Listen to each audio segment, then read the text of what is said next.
to pick the thread from where we had dropped and go back to the poem. As I would question all, come all who can. This is a convocation of the phantoms. You would remember the phantoms associated with the tower in which Yeats lived.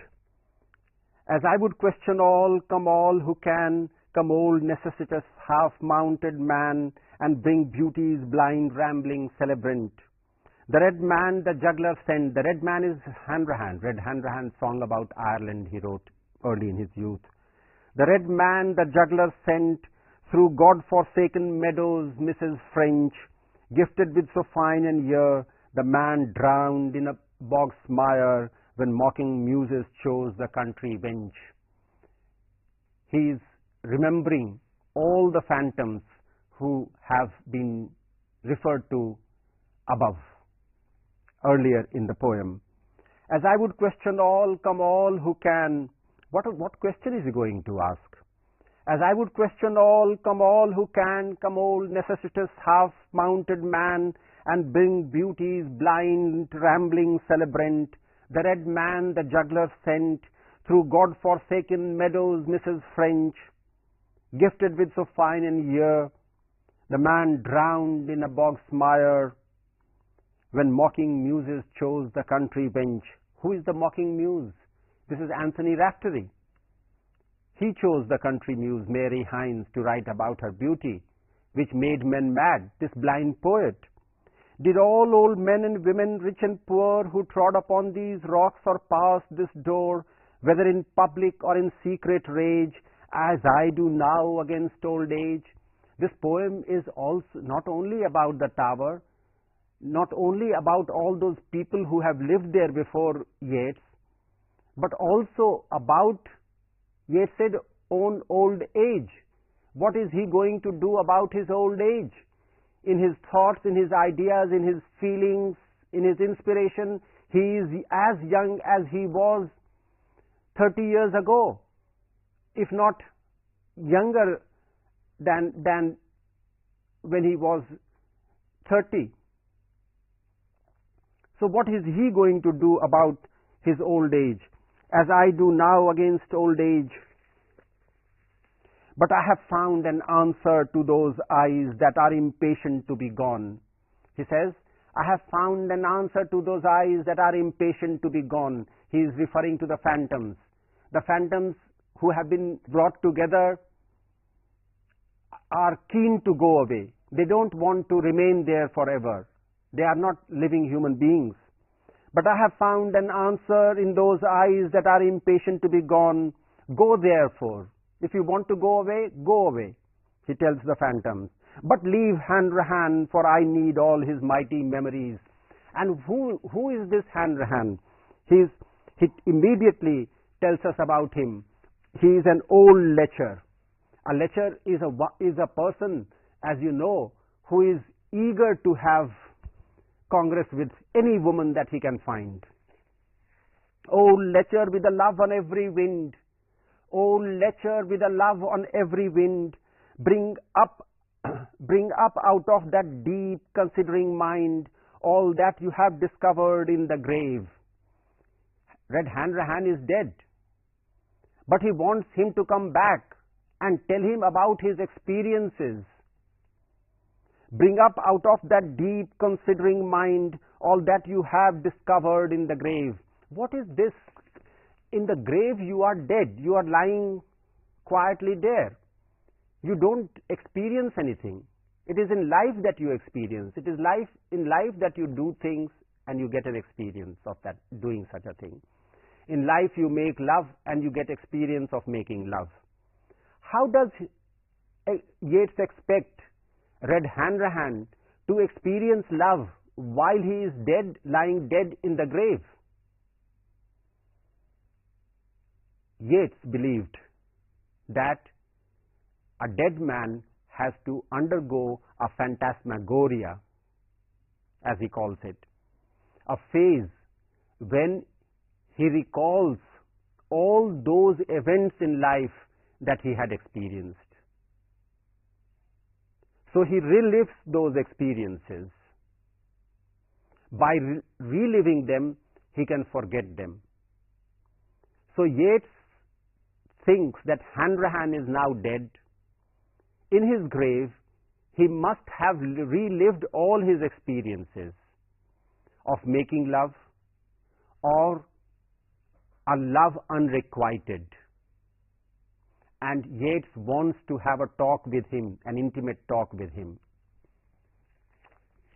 O lecher with a love on every wind, bring up out of that deep considering mind all that you have discovered in the grave. For it is certain that you have reckoned up every unforeknown, unseeing plunge. You have reckoned up every unforeknown, unseeing plunge. The plunge of one body into another. Lured by a softening eye. Notice these three lines which merit Coleridge's words, curiosa felicitas. He explains something so common to human experience so well. How do we get into the coil, if that expression is right enough, if that expression is not to be questioned, into the coil of love, lured by a softening eye? Probably you would need a Birju Maharaj to show you that softening eye. Lured by a softening eye, or by a touch or a sigh. Uma Sharma could show you that touch or a sigh. Into the labyrinth of another's being. Another person's being is a labyrinth. Another person is a whole undiscovered territory. And making love is a form of fulfilling a curiosity about that other person. When you plunge into the body of another person, you discover that being, as it were, of that other person. And you become richer, more experienced by discovering that being. This is Yeats's argument, as it were, for making love. Does the imagination dwell the most upon a woman won or woman lost? Yeats comes back to his old theme. Does the imagination dwell the most upon a woman won or woman lost? I wonder why Yeats never wrote a poem about Olivia Shakespeare, mother-in-law of Ezra Pound, with whom he had an affair for about a year. We don't discover anything about Olivia Shakespeare in Yeats's poetry. He writes very little even about Georgie, or George as he called his wife. And all his poetry is full of Maud Gonne. Does the imagination dwell the most upon a woman won or woman lost? The woman won is George. The woman lost is Maud Gonne. If on the lost admit you turned aside from a great labyrinth out of pride, if the mind dwells upon the woman lost, then Yeats tells Hanrahan, his counter ego, that you turned away from her out of pride. Why did I not listen to her? Why did I not do what she wanted me to do? Why did I do this which made me lose her? These are the questions that afflict this man of 62. If on the lost admit you turned aside from a great labyrinth out of pride, you think that you are a man, you are a noble person, you belong to the ruling class, and you cannot go and mix with everybody. You have prestige in the society. You want your prestige to be maintained. From a great labyrinth out of pride, cowardice. Could it be cowardice which did not allow you to go further into that territory of love? Some silly over subtle thought, or anything called conscience once. What will people say? Would this look decent? Should I do something which is indecent? These are the questions These are the silly, over-subtle thoughts that did not allow you to win your lady, and Yeats is thinking about this failure of his to win Maud Gonne. And that if memory recur, the sun's under eclipse and the day blotted out. This is a strange ending to a section of the poem. And that if memory recur, the sun's under eclipse and the day blotted out. The whole day means nothing to him. Nights are full of her thoughts. And this memory, the recurrence of the memory of Maud Gonne blots, as it were, Yeats's days. So this is the tower which he, in Meditations in Time of Civil War, he wrote he built for a girl, that was George, who bore him a daughter and a son.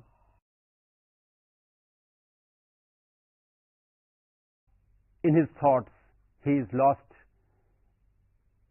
in companionship with his friend Maud Gonne. And now you have the third section of the poem. This is in trochaic meter, trochaic tetrameter, and sometimes trimeters intervene. The trochaic meter is a common meter, not as common as and not as close to daily speech as iambic pentameter. Trochaic meter is still used in chants because the trochaic meter has a peculiar rhythm, and this is what governs the third section of the poem. It is time that I wrote my will. I choose upstanding men that climb the streams until the fountain leap, and at dawn drop their cast at the side of dripping stone. Now he says that all these things, all these convocation of phantoms is over. Now that he is old, he must write his will. He must give a summing up to his life. It is time that I wrote my will. I choose upstanding men that climb the streams until the fountain leap, and at dawn drop their cast at the side of dripping stone.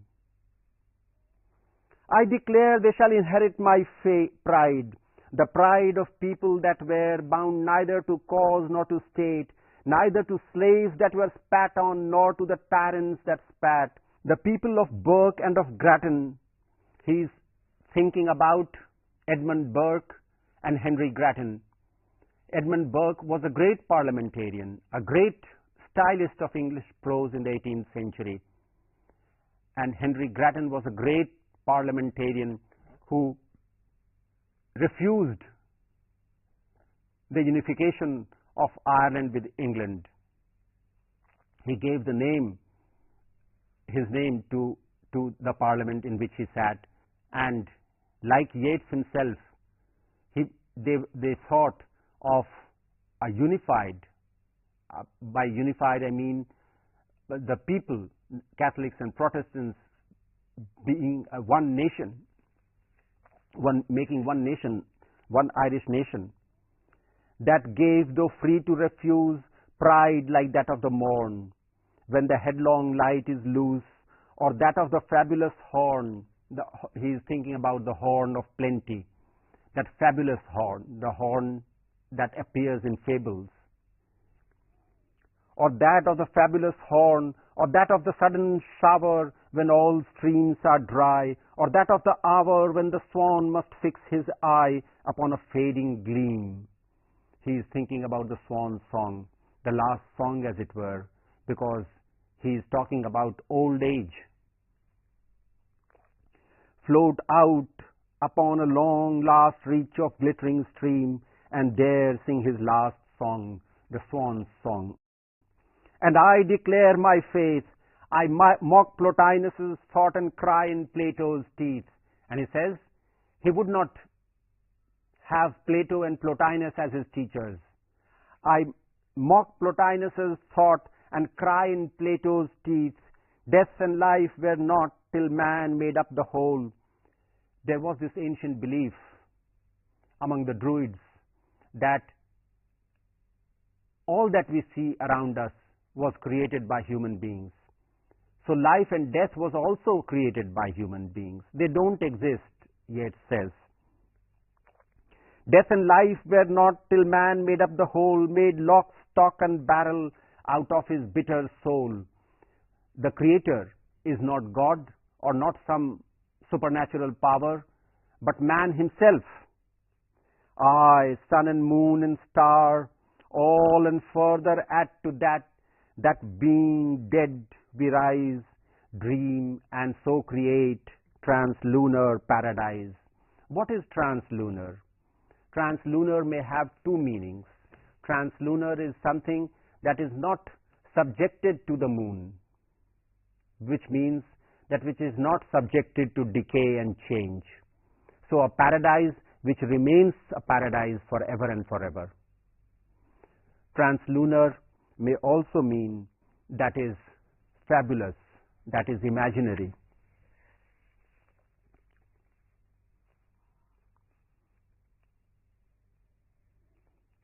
I declare my faith, I mock Plotinus's thought and cry in Plato's teeth.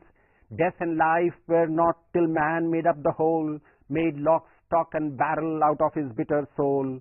Aye, sun and moon and star, all and further add to that being dead we rise, dream and so create translunar paradise. Death. Yeats is now coming to terms with death. These are some of the later poems of Yeats. I have prepared my peace with learned Italian things and the proud stones of Greece, poets' imaginings and memories of love. I have prepared my peace with learned Italian things and the proud stones of Greece, poets' imaginings and memories of love. You remember in 1919, he was talking about the Parthenon, the icons made by Phidias, the grasshoppers and the bees. So these are the learned stones, the proud stones of Greece, poets' imaginings and memories of love. He remembers all those people whom he loved. Memories of the words of women, all those things whereof man makes a superhuman, mirror-resembling dream. What is man's life made of? It is made of the memories of women. When asked once about art, he had said that there could be, someone said that there could be a work of art with love, with human body, and another work of art without love, without human body. Yeats said that there could be a work of art or no work of art. But if there was a work of art, it had to be with the human body and about love. Memories of the words of women, all those things whereof man makes a superhuman, mirror-resembling dream. Mirror-resembling dream. So all these works of art are about man's relationship with the woman.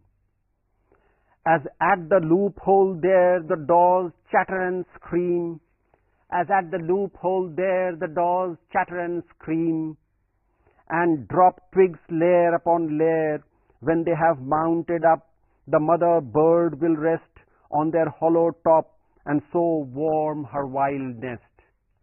The title of this poem is The Tower. The tower was built by generations of the Anglo-Irish, the Anglo-Normans. It was called Thur Belaili, Belaili Castle that is.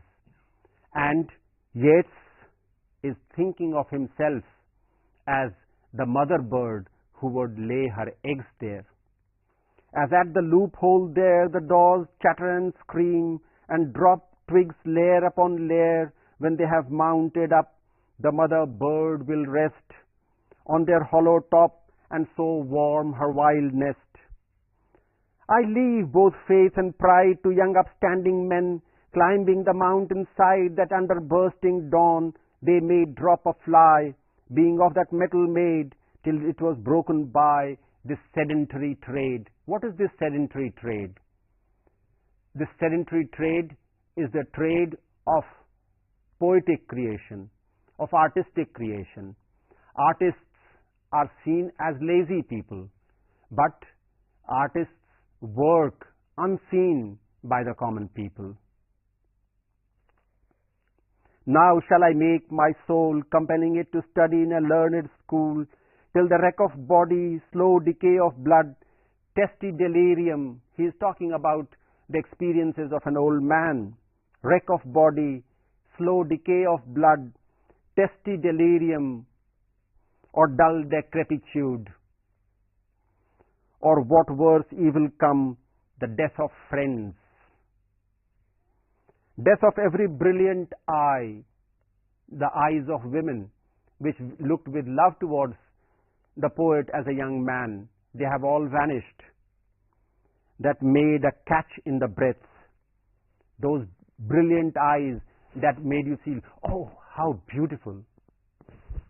That is the kind of eye Yeats is talking about, that made a catch in the breath. Seem but the clouds of the sky when the horizon fades, or a bird's sleepy cry among the deepening shades. Yeats's poem is like the sleepy cry of the birds among deepening shades, the shades that Hades is to bring about him, the shade that is suggested by death, the shade that is suggested by a life in the grave. The Tower is a very significant poem of W.B. Yeats, and it must be read with the care and the affection and the love that Yeats took to write it. Thank you.